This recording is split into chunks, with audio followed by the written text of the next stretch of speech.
안녕하세요, 황빛입니다. 오늘은 용종절제술에 대해서 설명을 좀 드려보는 시간을 가지려고 합니다.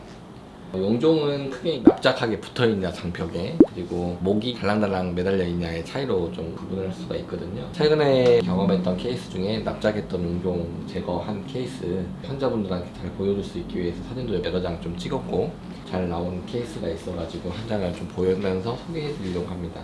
대장 내시경 하면 용종 제거 받는 분들이 많이 있는데, 용종을 제거했다는 것들이 어떤 의미인 건지, 용종 제거한 거의 조직 검사 결과에 대한 문의가 많고, 또 용종 절제 시행을 어떻게 하는지, 왜냐면 대부분 수면 상태에서 내시경을 받기 때문에 내 용종 절제술을 어떻게 하는지에 대한 궁금증이 있는 분들이 좀 많이 있어가지고 이런 영상을 한번 준비해 봤습니다. 제가 이제 납작한 용종 절제술이라고 이름을 붙였는데요, 의학적으로는 1S 세사일이라는 표현을 쓰거든요. 세사일이라는 표현을 좀 이제 복잡하기 때문에 그냥 제가 납작한 용종 절제술 표현했습니다. 실제로 최근에 이제 내시경했던 케이스인데, 여기 장벽이 있는데 이렇게 납작하게 용종이 붙어있죠. 볼록 튀어나와 있는 부분들, 이 부분들이 용종이 되는 겁니다. 그 주변에 이렇게 노란 점들이 노트처럼 이렇게 되어 있는 부분들이 있는데, 이 노란 점들이 있다는 건 특히나 이 용종이 선종 가능성이 높다는 것을 표현을 하는 지표입니다. 이 상태에서 바로 용종을 제거하게 되면 출혈이나 천공 가능성이 좀 있기 때문에, 저희가 제일 처음에 용종 떼기 전에 밑작업으로 밑에다가 특수한 내시경에 쓰는 바늘이 있어요. 인젝터라고 부르는데, 출혈 천공을 예방하기 위해서 이런 부위에다가 바늘을 꽂아가지고 밑에다가 용종의 밑에 충분한 쿠션을 만드는 거죠. 그래서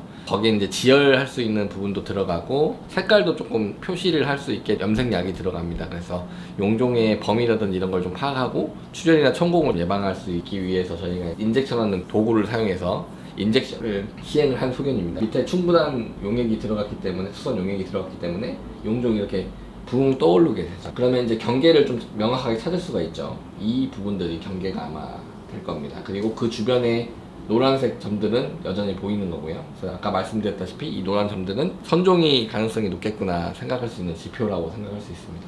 그 이후에 저희가 스네어라고 하는 전기 올가미가 있거든요. 똑같아요. 정말 올가미처럼 생겼어요.